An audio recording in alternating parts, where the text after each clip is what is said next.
Saudara, untuk ketiga kalinya sejak pecahnya perang Israel-Hamas, Menteri Luar Negeri Retno Marsudi menghadiri sidang Dewan Keamanan PBB membahas konflik di Gaza.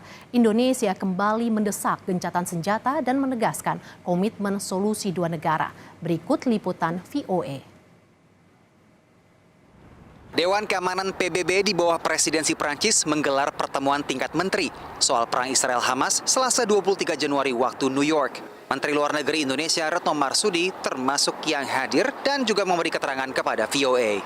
Ada juga 23 Menteri Luar Negeri yang hadir pada saat ini, antara lain tadi Prancis jelas, Rusia, Slovenia, Norwegia, Swiss, Austria, Spanyol, Hongaria, Turki, dan lain sebagainya. Dan tentunya di sela-sela pertemuan, saya juga melakukan berbagai pertemuan bilateral dengan para Menteri Luar Negeri. Menlu juga menyoroti penolakan belakangan dari pihak Israel soal solusi dua negara. Beberapa kali Dewan Keamanan PBB mengeluarkan resolusi yang menyebut mengenai masalah two-state solution, dan kita juga lihat begitu statement itu ada, saya kira hampir semua negara di dunia itu menyampaikan dukungannya terhadap two-state solution, termasuk yang baru-baru ini dilakukan oleh Amerika Serikat. Isu pemerintahan di Gaza selepas perang dan solusi dua negara membuat Israel berseberangan dengan Amerika Serikat yang di bawah Joe Biden juga menginginkan solusi dua negara. Saat menghadiri KTT negara-negara non-blok di Uganda, Sekjen PBB Antonio Guterres menyoroti banyaknya jumlah korban sipil yang berjatuhan akibat perang Israel dan Hamas. Menurut Sekjen PBB, penolakan terhadap solusi dua negara tidak bisa diterima karena hal ini berarti semakin memperpanjang konflik yang mengancam keamanan internasional.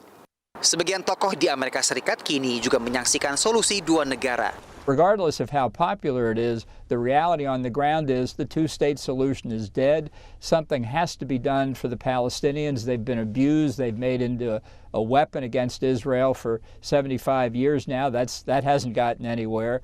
But the idea that you're going to reconstruct Gaza and build a state on that, I think defies reality. Tapi analis mencermati banyaknya tekanan internasional, tak hanya dari Amerika Serikat, tapi juga dari Uni Eropa serta Arab Saudi. Now, both of these parties are very important to Israel. The European Union is as a bloc, is one of Israel's closest allies. It's Israel's most important and biggest trade partner.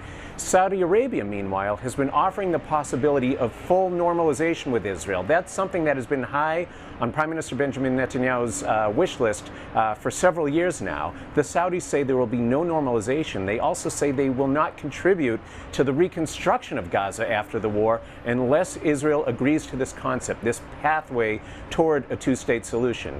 Pengamat mencermati isu solusi dua negara bisa kembali memecah pemerintah koalisi Netanyahu, terutama anggota kabinetnya dari sayap ekstrim kanan yang sama sekali menolak Palestina merdeka. Dari markas PBB di New York, Randy Wicaksana dan tim VOA.